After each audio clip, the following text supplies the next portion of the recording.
We've got, I mean, Alisa, we're so excited that you are here with us today. Uh, and we'll do just a nod to Rosh Hashanah because we have begun the days of awe. And Rosh Hashanah began Friday night. And I didn't realize that a song that we have sung at various different times, and wonderful Louise has led the song, was one that was right in the front of the prayer book for Rosh Hashanah. So it's that chant. I know many of you will know it. Return again, return to the land of your soul. Now, return again, return again, return to the land of your soul. Return again, return again, return to the land of your soul. Return to who you are. Return to what you are. Return to where you are. Born and reborn again. Return again. Return again. Return to the land of your soul. Everyone take a stretch and we'll sing that again. Oh, yes. Return again, return again, return to the land of your soul.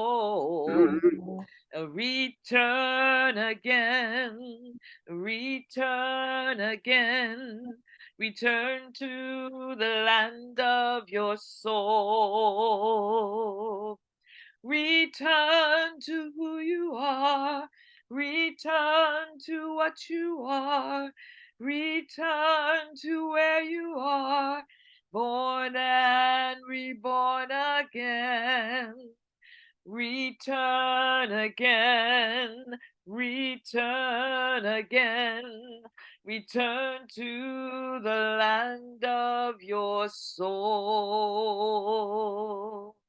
Welcome to the church in Ocean Park.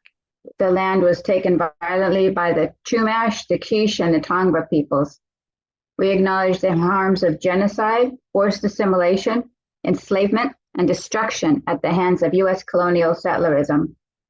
We also acknowledge that our communities and our country was built on the backs of people who were stolen from Africa, placed into bondage, and forced into labor. We acknowledge that we benefit from that labor that has never been repaid. In our acknowledgement, let us commit ourselves to healing by helping to create a more just and equitable world through the struggle of changing how we do things we see as normal, but that are actually hurting people. Today, we also bring in the people of Derna, Libya, where almost 12,000 people, or over probably 12,000 people by now, have died due to the floods in that area. So we bring them in as well. Let us lift all of these folks up in a moment of silence. We remember them. We all have biases, and it takes intentionality to build compassion for people whose lives are very different from ours. We seek to work together across boundaries to tear down unjust systems and build new relationships of healing and love. This morning, you'll hear from a variety of people, both during this message time and also community sharing. And if you hear something you disagree with, just know that your voice is just as important as the person who just spoke. Thank you for being a part of this community this morning. Thank you for seeking to bend the arc a little bit more towards justice. We center ourselves each week with a chant by Thich Nhat Hanh. I have arrived, I am home, in the here and in the now, 3 times. A deep breath. I have arrived, I am home, in the here and in the now. I have arrived. I am home in the here and in the now. I have arrived. I am home in the here and in the now. Welcome to the church in Ocean Park. I think we'll have a reading now. Yes? Yes. Very good. Today, as I was saying earlier, we're remembering just a little bit of the beginning of the high holy days, the days of awe in Judaism. And even as our main theme will be Alisa and her wonderful message about Ifa, we also want to remember those who are celebrating some of the most important days in the year for them. So this is a freedom song. And let's see, I should be able to get this into the chat. Freedom song called Mika Moka. And what it means is, who is like you, O Lord, among everything which is worshipped? Who is like you, majestic in holiness, awe, and in splendor, working wonders? Now, I should be able to get this into the chat, though my chat is doing something kind of crazy. But the person that you're going to hear singing this is named Joshua Nelson. He is African American. His family has been Jewish for generations, and he is known as the Prince of Kosher Gospel. He sings somewhat like Mahalia Jackson and loves to sing Mahalia Jackson. He also is a leader within the Jewish community. I think he's originally from New Jersey. And he will be leading this song at Temple Sinai. And it's amazing to think of this freedom song about what does it mean to think about freedom. And the intention for this song, even as it recounts the moment that the children of Egypt, the children of Israel fleeing Egypt, they reached freedom and safety after the parting of the Red Sea. And they sang these words during their first moments of freedom after hardship and bondage and oppression. When we sing Micha Moka, we celebrate our lives and our freedom, and also recommit ourselves toward freeing all who are enslaved, all who are oppressed in our world. Micha Moka is a rallying cry of justice and a moment that says we can change, but only when we come together. Just imagine the Red Sea parting and Moses leading the children of Israel. And imagine Moses looking like James Brown.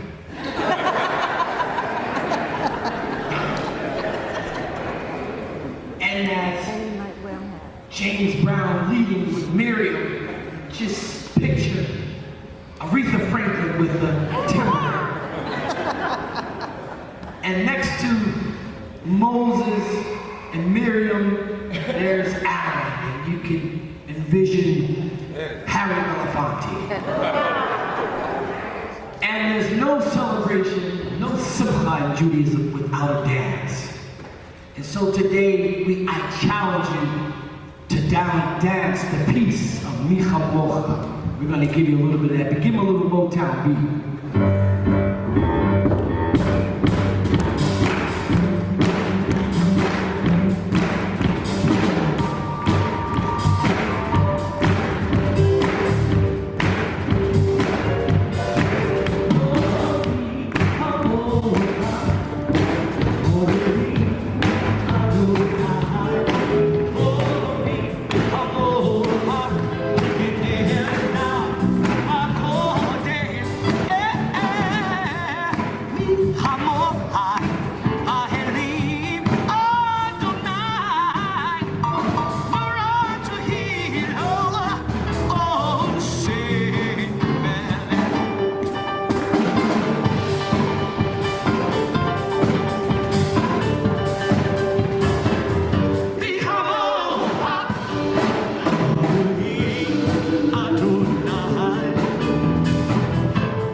a freedom song. Who is like you? Yes, creator of the universe. So, Mika Moka.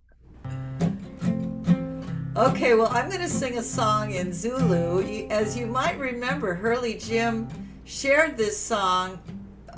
It's how he wakes up the young people at Mono Lake. And frankly, I looked for the spelling. I don't know it. I was taught this by our predecessor, my dear predecessor, Eleanor Graham. It's called Seen Jane, Jane, Jane. And I apologize. This is the second thing I don't really know that much about today. Seen Jane, Jane, Jane, give me tandazo. Seen Jane, Jane, Jane, give me tandazo. Give me tandazo, give me tandazo. Seen tandazo, give me tandazo. Seen Jane, Jane, Jane, give me tandazo. Seen Jane, Jane, Jane, give me tandazo. Give me tandazo, give me tandazo. Give me tandazo, give me tandazo. And yes, Gail knows this one, and she's singing along with me. Oh, mababagudala babe tandeza. Oh, mababagudala babe tandeza. Babe tandeza, babe tandeza. Babe tandeza, babe tandeza. Oh, mababagudala babe tandeza. Oh, mababagudala babe tandeza. Babe tandeza, babe tandeza. Babe tandeza, babe tandeza. Seen Jane, Jane, Jane, give me tandazo. Seen Jane, Jane, Jane, give me tandazo. Give me tandazo, give me tandazo. Give me tandazo, give me tandazo. Thank you, Louise. Thank you, Louise, Director of Music. Thank you so much. I get the opportunity now to introduce our friend Alisa Orduña.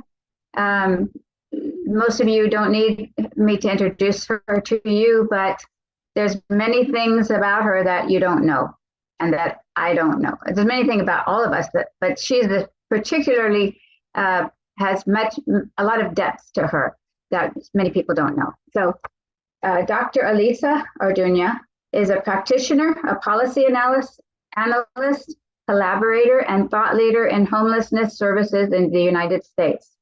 It's her life's mission to reimagine neighborhoods as beloved communities where residents experience belonging and have access to resources to thrive. She has worked on the cutting edge of nonprofit and public sector homelessness policy and programming in Philadelphia, Los Angeles, and Santa Monica. She has also advised international guests from Brazil, Mexico, and China. She currently manages her own consulting firm, Florence Elise Advancement Network LLC, where she works with U.S. cities and counties to develop homeless response systems throughout a racial equity lens.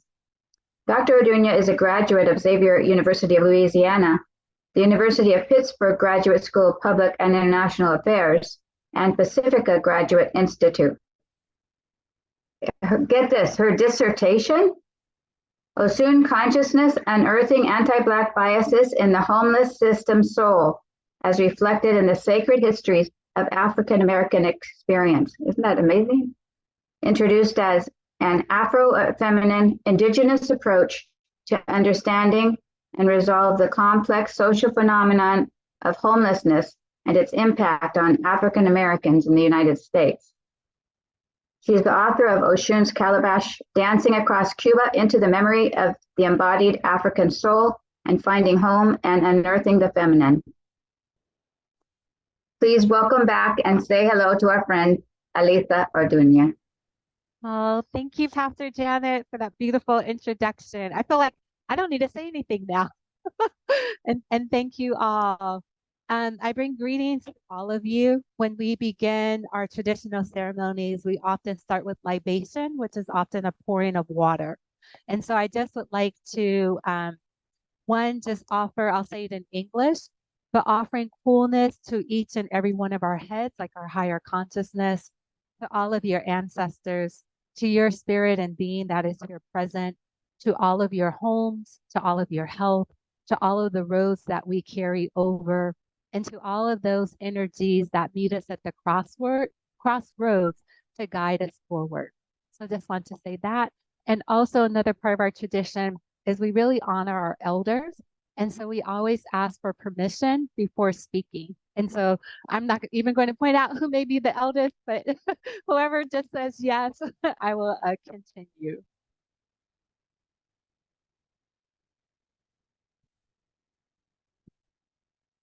I'll take that as a yes.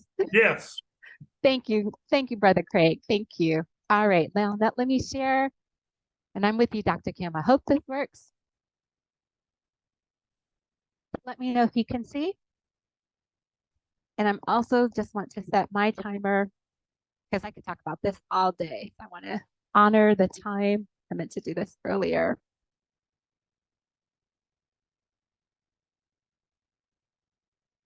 Okay.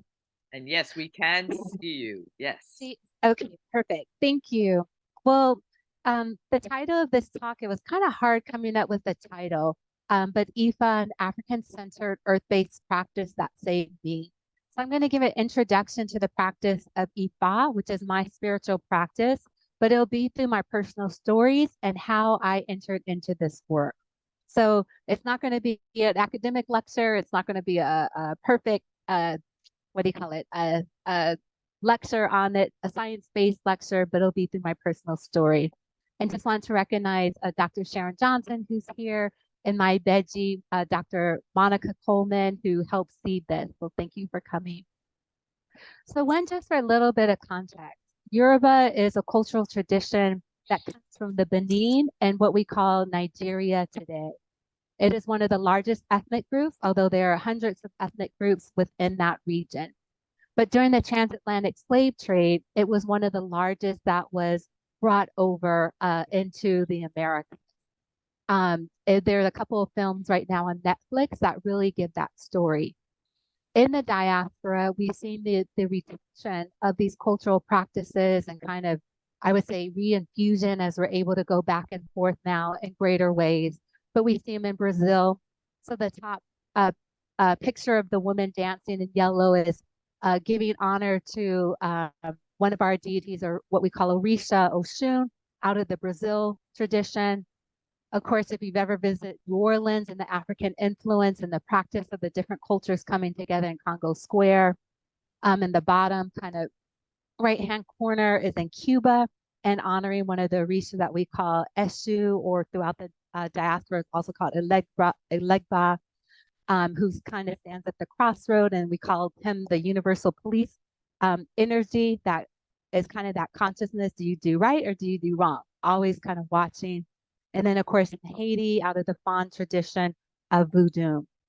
Ifa and many of the African traditional practices are some of the fastest growing religions today as people try to find those pockets of resiliency. I love the opening song, Dr. Kim, that return to who you are and where do you belong. And it's that feeling that I think is calling many people back home to these traditions, into the way of our, not just our ancestors, but even our contemporaries who are still practicing and who kept these preserved today. This is just a high level overview because oftentimes when we talk about African traditional religions, people don't understand they're embedded within a cosmology, just like Christianity, Judaism, Islam. It has its own really intricate, complex level of cosmology. And so here are some basic tenets. At the top, we have Olodumare, who is a supreme being. Unlike God and kind of the Abrahamic faith, it's a supreme being that doesn't interfere in the affairs of humans. So it's kind of a distant being, but there is a supreme being who we give thanks to and who kind of gives birth and is kind of the guidance or the ethical principles that guide our tradition. Our Ori, you see my Baba in Nigeria spraying gin onto my head. So our Ori is it's like our center of higher consciousness. It's kind of the top of our head, but it's also up in this extension to our connection to heaven. So we do believe in heaven, but it's different than, again, the Abrahamic faith, where we don't believe in heaven or hell. We believe in everyone goes back to heaven. It's just another earthly dimension. When our bodies expire, our spirit continues to live on. And so we maintain that connection to heaven. And RE is one of the most important principles. It's what will guide your character. It's what guides your destiny. It is, we always have free will in our tradition. So even if you're told you should do X, we always have the free will if we will pursue it. And character is one of the most important features, because you could have many spiritual gifts and destiny, but if your character is poor, that can ruin your destiny. We strongly believe in nature. So we believe in cosmic forces, and that nature carries its own energy. So water has its energy, trees, mountains, air, the sunlight, all carry their own energies. We don't worship these like nature places, but we understand that they're living beings. And many of our Orisha may live within those different elements of nature, but we're not worshiping nature per se. Egun is what we call our ancestors. So really understanding where you come from is important in our tradition. Knowing not just your parents, but your grandparents, great-grandparents. If you can go back 7 generations, if you understand the ancestors of the land that we're residing on, the foods that they like, the dances, the music, the spiritual practices that they did. So ancestral connection and Egun are super important. Orisha are cosmic bodies that kind of just bring life to the world. They are in some ways archetypes. So you have a mother, you have a healer, you have a dancer, you have a warrior. We have all the different kind of archetypes like you would see in Greek or Roman and other traditions. And we call them Orisha. Initiated into one of the, actually 2 of the Orisha, Oshun and Obatala. But what that means is that there are just certain principles around healing that I learned from their wisdom to bring to the world. And then there are other cosmic forces. We talked about Eshu, and I won't get into those, but there are other cosmic forces, again, that kind of keep the world in balance and try not to be an excess in any one direction. We activate all of these through a process of divination, through cowrie shells, through obi, which is a type of kola nut, through ipuele, which is a chain that a babalawo, who's our priest in our tradition, will use. But oftentimes you'll see people come to our tradition for divination because something's not quite right. They can't quite put their tongue on it. And so they will come and seek out help. Within our, in the process of divination, what we're activating is you have the individual in the middle and kind of, again, connecting to our Ori, our higher conscious. Emi is just our spirit. And divination opens up clarity around what is your purpose? Why did we come to this earth? We believe that every individual has a purpose to come to this earth, and that they access information through Dafa, they access it through their parents, their household, their culture, their tradition, their friends that they attract to, their career. And so we don't believe in individuality like in the American sense, but we do believe in the collective. And so when you go for divination, you're finding out, maybe is there past intergenerational trauma?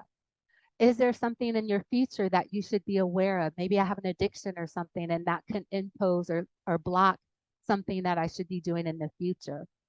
Is there something that I'm bringing from heaven down? What are my skills and talents that I'm bringing from heaven down to earth that I should be cultivating and honoring?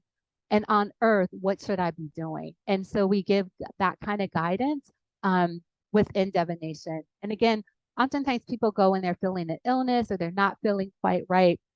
And so divination is a great tool. And it's done by initiated priests, our babalawos or iyanifa, or our iyalorisha. Who practices Ifa? This is from my Ile, or what we call our temple. This is a broad collection of folks, very diverse.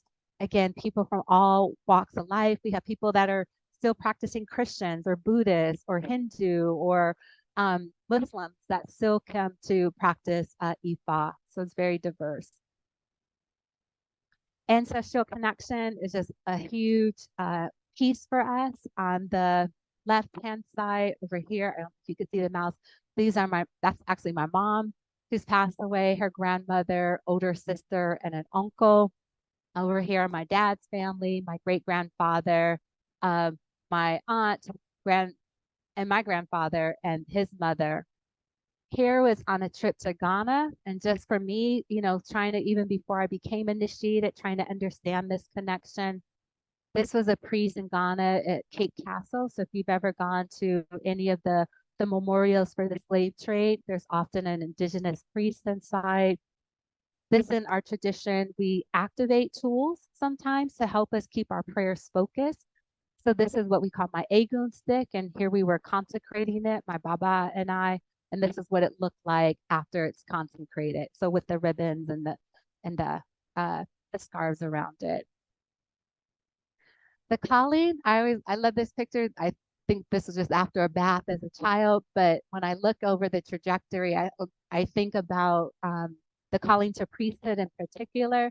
I don't know if there was a moment, just always having a special connection to the spiritual world that even my mom and parents saw. So both the connection to ancestors, like I've always been curious and kind of the keeper of family history in my family. And then also the spiritual world of being able to hear the birds and the insects and the trees and just that additional connection. My first response to the calling was in the Khan tradition, which is actually in Ghana, West Africa. And here we were in Ghana outside of Accra with the traditional priest and gone through training. But I was young at that point. My family was both kind of spiritual and Baptist. So very, the extremes of it, but not practicing African traditional religion. And so this was a 3-year process. And when any time of transformation you go up, your own shadows come out. And I just wasn't ready. So I ended up leaving this tradition, getting married to a Muslim, and just kind of going a complete opposite direction. But the calling came back. And this is, I call her my Beji, which means twin, because we did initiation together, Dr. Monica. And this was when we first started. This was really a grounding part of the ritual. And I think it's so important because when you become a priest or priestess, you're really dedicating your life like in so many other faiths. It's not a 3-day weekend. We're not just playing with crystals and the full moon, which are all important, but the initiation process is such an inner shapeshifter. And again, even in this process, you face your own shadows, your own fears. You really listen deeply to your own calling. So it's pretty intense. And it's something that, to me, it never ends. I don't know what Ia would say. This is the knowing. And just, again, we really respect our elders. We're constantly learning. Even as a priest, to me, I say you're in training for life because there's so many pieces that you have to know. Like our responsibility is when we open someone's portal through divination or other forms of reading, we have to know how to guide that person. We have to know how to support them. We have to know what medicines will best help that person. And when you're dealing, just like in mental health counseling or substance use counseling or case management, anytime you're dealing with human beings, there's a certain ethic and knowledge base that you have to do and really check your ego at all times so we don't misguide people. Another way I stay connected, this was in Haiti, in Jacmal, is through dance and through music is a way of just kind of remembering the knowledge. And it's just another way of wisdom sharing. I also always look for the ancestry and the spirits of place. So here in LA, especially in my work around homelessness, Biddy Mason has just been an ancestor mentor that continues to guide and who I turn to sometimes. And then this bottom place, this is where my great grandmother, Mary, spent her time during enslavement. And just the ability to be able to find her name, and find the place of where she lived her life, I don't think I could have done without this journey.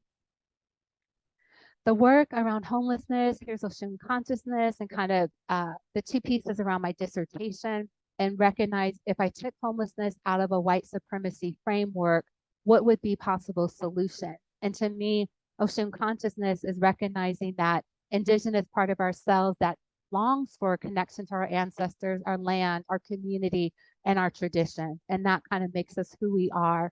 Of course, culture and arts are super important.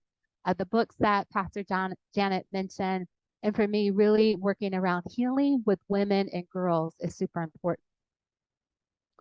So rebirth for me, I think, and how this saved my life was that this tradition, this came up in a dream. It was, when you're doing your dissertation, a lot comes up, especially in in-depth psychology. But this image, and it was a fearful image where I was like out in the field and I could feel the overseer from a past life just staring, and that fear of not knowing what was going to happen next. And what this tradition has done for me is it's broken this gaze. So what I try to do up here is, if you have kind of that colonizer, master kind of space over here, and you have the person over here, and this comes from Jungian analysis of a sketch of the self. How do you break this symmetry? And I feel that this tradition for me has broken the symmetry, allowing rebirth into who I am today. And so I know that was probably a lot in a short time, but just want to say thank you for listening. I hope it inspires some conversation and discussion, and happy to answer any questions, particularly for clarity.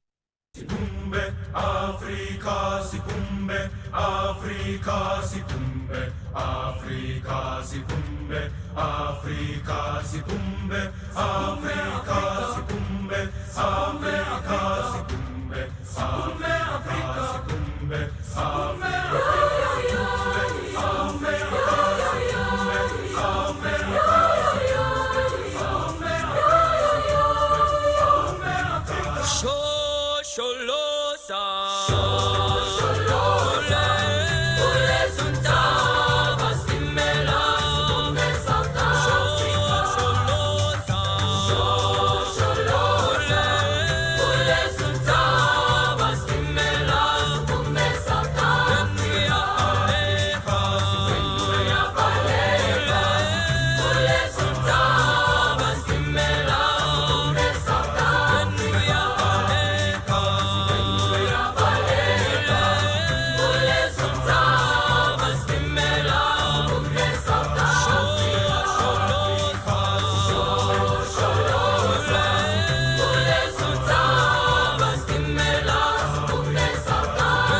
Now is our time for community sharing. And what that means is you get a chance to make a statement, a brief statement, or to ask a question or some kind of response.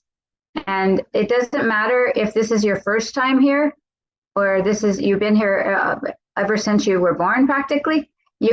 Everyone is welcome to make a statement or share something. So, and we may skip around. It might not be in the order of the people who raised their hand.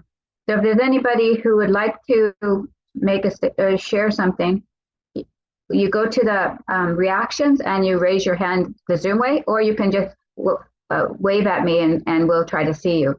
Okay, so we don't want to leave anybody out that would like to make a statement, and we do have a closing time. But so anyway, don't think that if this is your first time that you're not able to share. Please feel free. Okay, so we'll start with Dr. Kim. Thank you, and thank you, Alisa. Just a quick question. You mentioned that there are some films on Netflix, and so I want to know what they are. And, when my students watch this video, and they will, I'm going to have them watch the films also. So what are the names of those ones, please? I'll Google them and I'll add them to the chat as I find them. Thank you. Yeah, absolutely.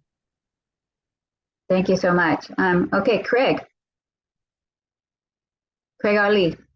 Thank you very much, and thank you to Alisa for paying tribute to the ancestors, which is a deep African thing, and I think that's something we here in America don't really do often enough. My question, I'm also very, very much intrigued and fascinated by the Osun consciousness of which you spoke. And I'll ask this question in hopes that we can further delve into a problem that we're seeing here in this nation, where there is an element of society that wants to control everything, not just, the land, the water, the earth, the air, but what we read and what we're educated upon. And so I'm wondering, I know you said in essence that, the Supreme Being doesn't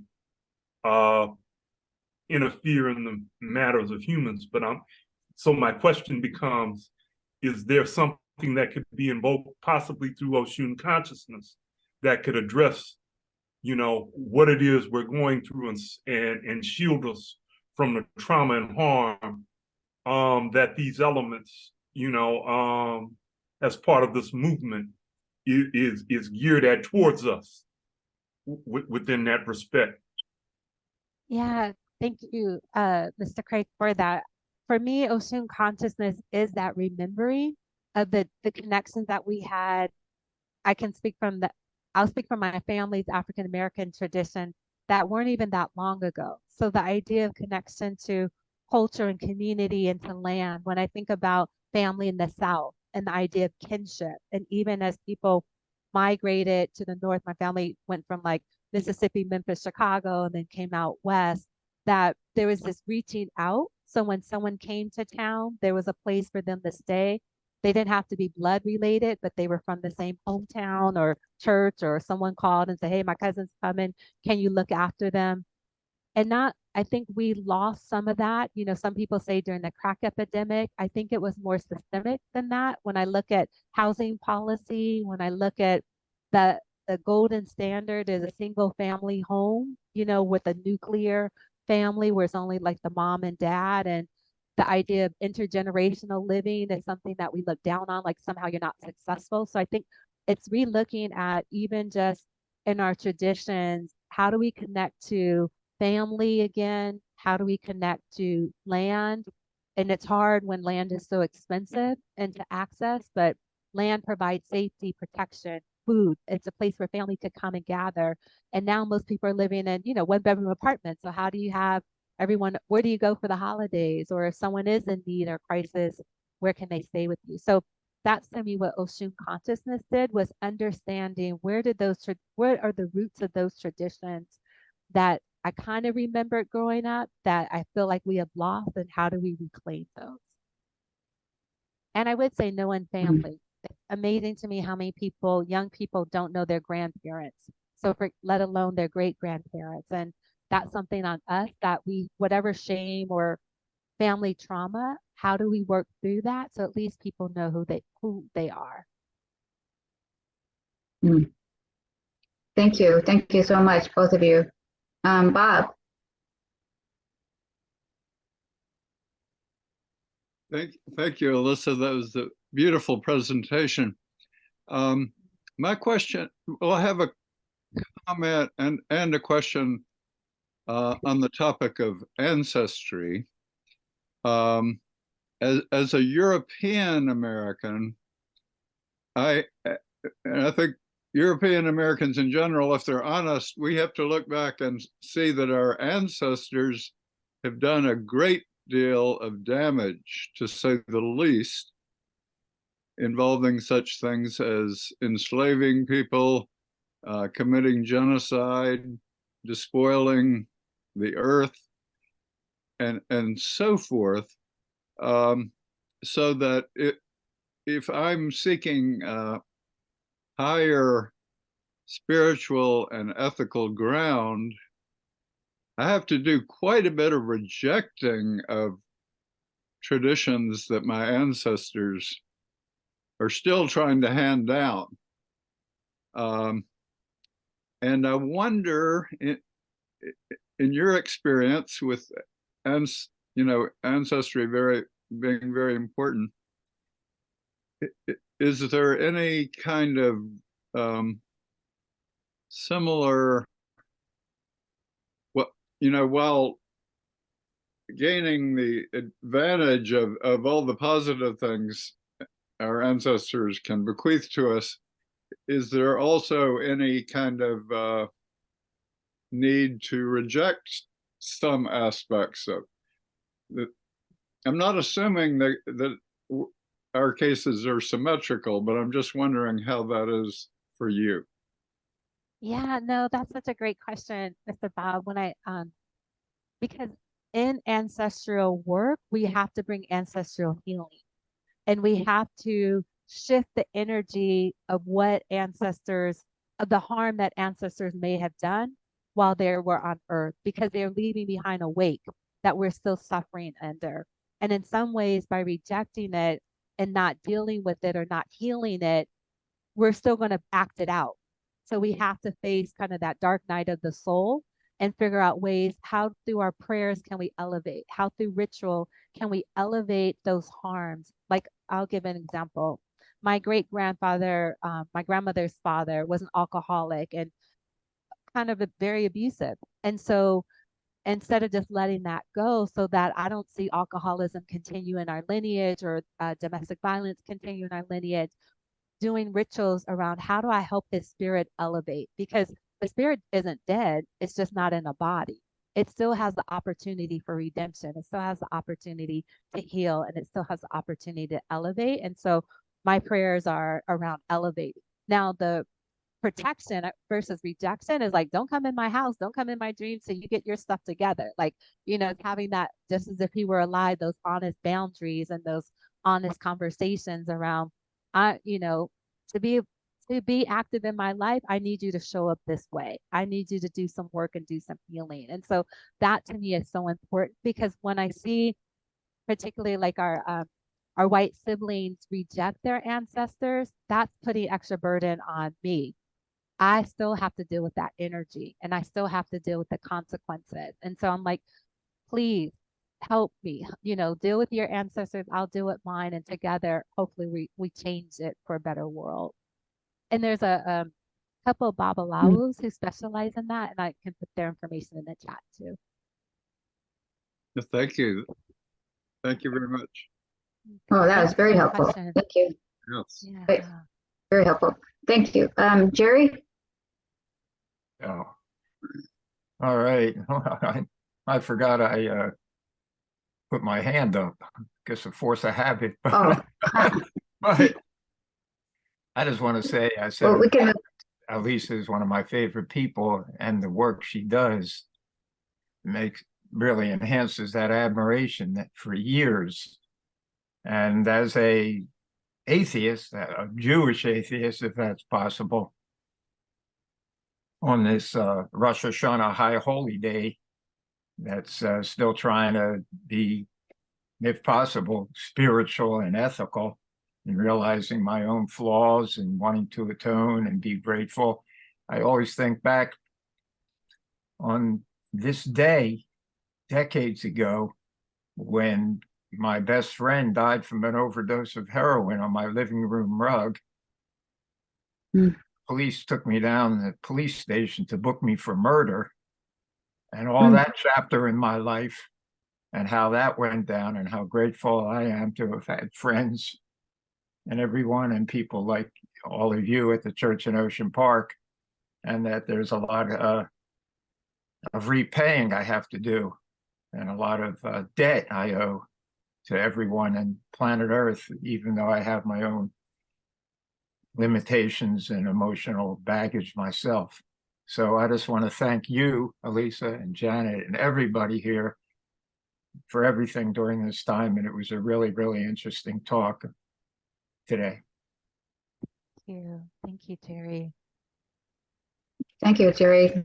I remember that this is a hard time for you for sure. It's going to be unbelievable.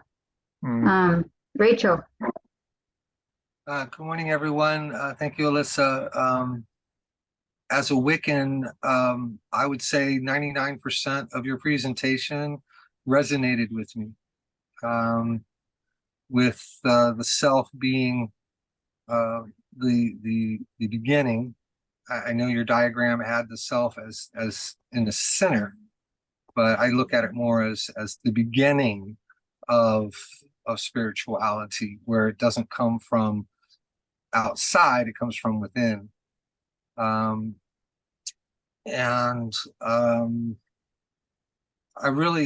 had some of the same thoughts and questions that Bob brought up, and I really appreciate your answer there. You said something to the effect of, the spirit doesn't die, it's still out there, and there's an opportunity for the healing of that spirit. And what came to mind was, many moons ago, I read the American Book of the Dead. And, in that philosophy, prayers are offered up to the spirits of our ancestors and loved ones, whoever they may be, to kind of guide them through the spirit realm, and to let them know that they're not just floating out there alone, that they do have some sort of grounding influence back on the material plane. And so, I just, and then my question is, having read, again, many moons ago, The Holographic Universe, and again, going back to the self being the beginning of, the impetus for spirituality, how does your faith path allow for the quantum physical realm where conscious thought creates physical reality? Does any of that play in? That definitely does, because again, and thank you so much, Rachel, for the reflection and the similarities. Because one, I just want to say, I think across many indigenous practices, you'll see these common elements like respect for nature, connection to the ancestors, respect for elders, and ritual, just itself. And I think even in our broader society, we have it, we just don't put it in those kind of buckets. As far as the connection of your thoughts manifesting, we definitely believe in that. And it's on a couple of levels. So it's trusting your intuition, which is that connection to your Ori, and allowing your Ori to guide you. And it is having good character, and it is recognizing the power. We call it ashe.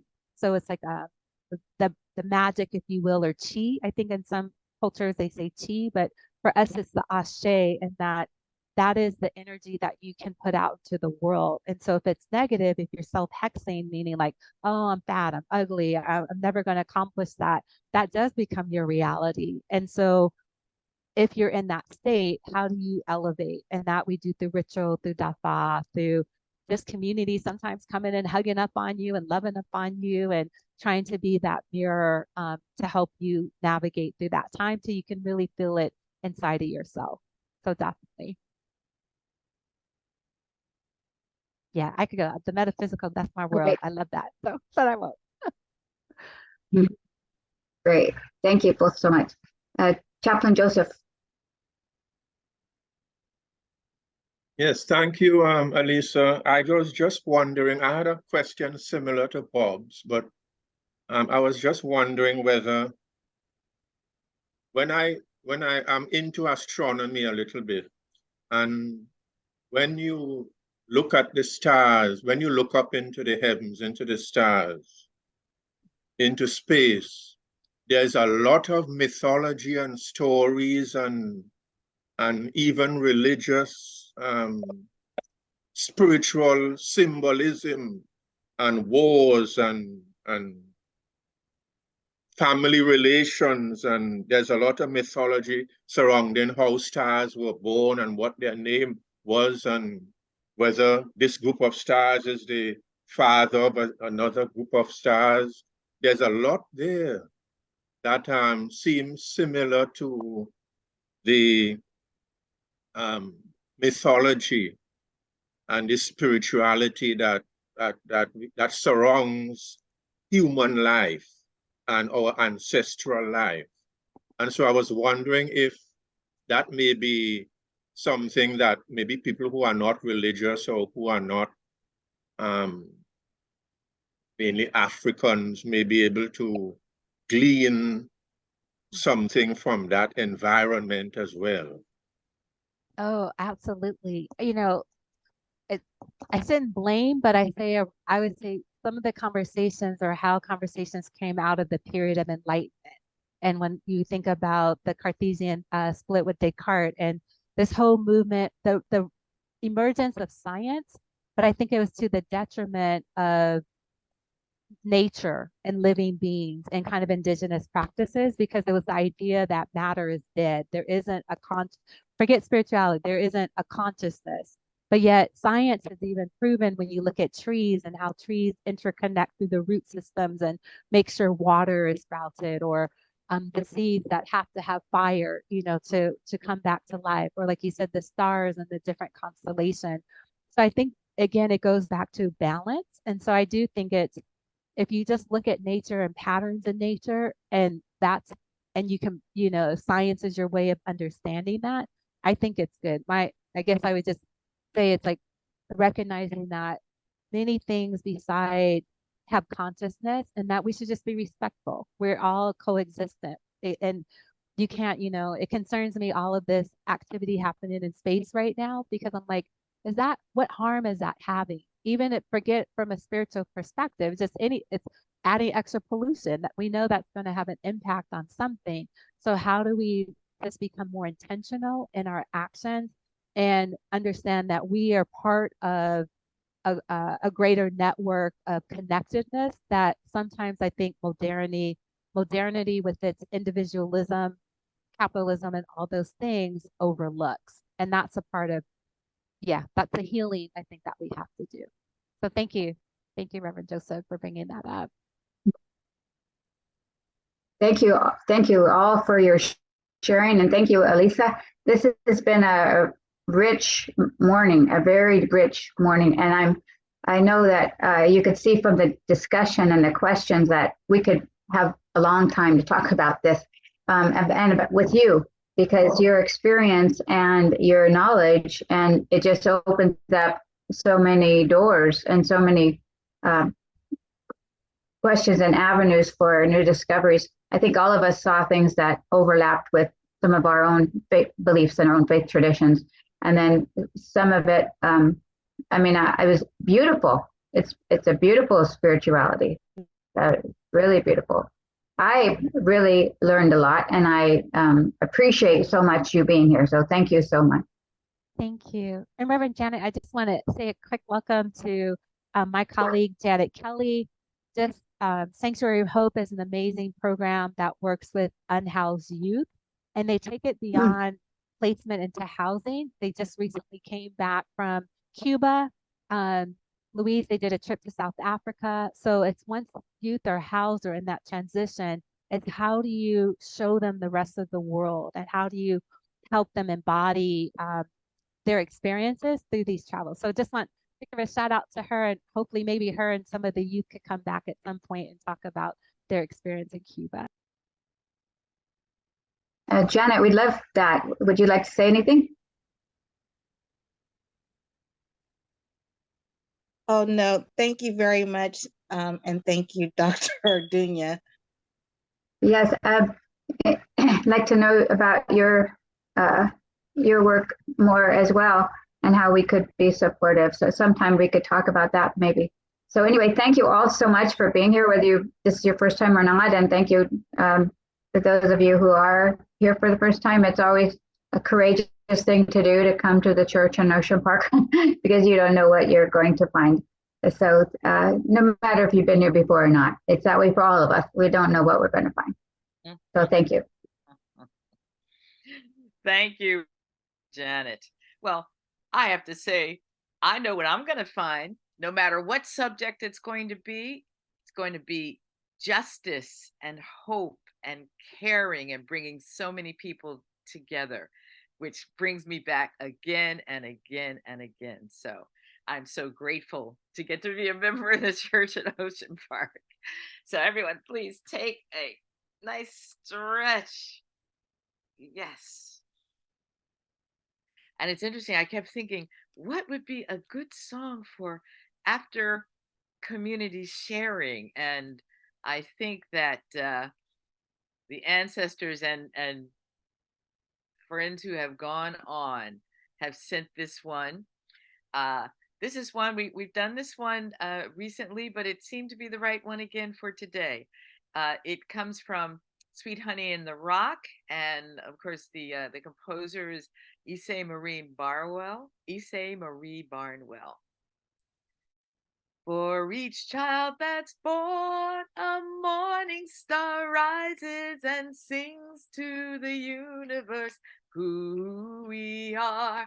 For each child that's born, a morning star rises and sings to the universe who we are. We are our grandmother's prayers, and we are our grandfather's dreamings. We are the breath of the ancestors. We are the Spirit of God. We are mothers of courage and fathers of time. We are daughters of dust and sons of great visions. We're sisters of mercy and brothers of love. We are lovers of life and the builders of nations. We're seekers of truth and keepers of faith. We are makers of peace and the wisdom of ages.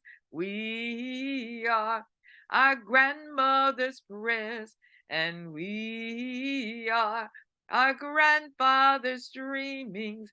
We are the breath of the ancestors. We are the Spirit of God. We are mothers of courage and fathers of time. We are daughters of dust and sons of great visions. We're sisters of mercy and brothers of love. We are lovers of life, builders of nations. We're seekers of truth and we're keepers of faith. We are makers of peace and the wisdom of ages. We are our grandmother's prayers, and we are our grandfather's dreamings. We are the breath of our ancestors. We are the Spirit of God. For each child that's born, a morning star rises and sings to the universe who we are. For each child that's born, a morning star rises and sings to the universe who we are. We are one. Louise, I guess it's you. Yes, we do. And we will sing happy birthday to Jax and Rayma. Are there any other birthdays? Happy birthday to you. Happy birthday to you. Happy birthday, dear Jax. Happy birthday, dear Rayma. Happy birthday to you. Happy birthday, and congratulations to the parents. and grandmother. This talk this morning has made me think of a song that I really love by a singer called Sharon Birch. She's Diné, which is the correct word for Navajo, and this song is called Colors of My Heart. And the talk was so gentle and healing, and I really felt that from you, Alisa. So this song is Colors of My Heart by Sharon Birch, the Diné singer. I want to draw the world the way that I feel, with corn, pollen, sprinkles, and the colors of my heart. I want to draw the world the way that I feel, with corn, pollen, sprinkles, and the colors of my heart. The orange feeling of daybreak, the warm red feeling of the sun, the cool blue mist of the ocean and the big blue sky, the black of the night when day is done. Yes, I want to draw the world the way that I feel, with corn, pollen, sprinkles, and the colors of my heart. I want to draw the world the way that I feel, with corn, pollen, sprinkles, and the colors of my heart. The taste of brown comes from our mother earth, green smell of the plants and trees, the yellow haze of the afternoon light, which reminds me too of the yellow moonlight. I want to draw the world the way that I feel, with corn, pollen, sprinkles, and the colors of my heart. Yes, I want to draw the world the way that I feel, with corn, pollen, sprinkles, and the colors of my heart. The purple touch of the stormy rain showers, the pure white air that I breathe and live by. Yes, I want to draw the world the way that I feel, corn, pollen, sprinkles, and the colors of my heart, and the colors of my heart, and the colors of my heart. Beautiful, Louise. Beautiful. I close with this short poem called I Go Among Trees. I go among trees and sit still. All my stirring becomes quiet around me like circles on water. My tasks lie in their places where I left them, asleep like cattle, to loosen my heart until it becomes a wing, a torch, a promise. I choose to risk my significance, to live so that that which came to me as a seed goes to the next as a blossom, and that which came to me as a blossom goes on as fruit. Amen. So now we're going to have a big circle, and we're going to clasp hands across the distance. So unmute yourself.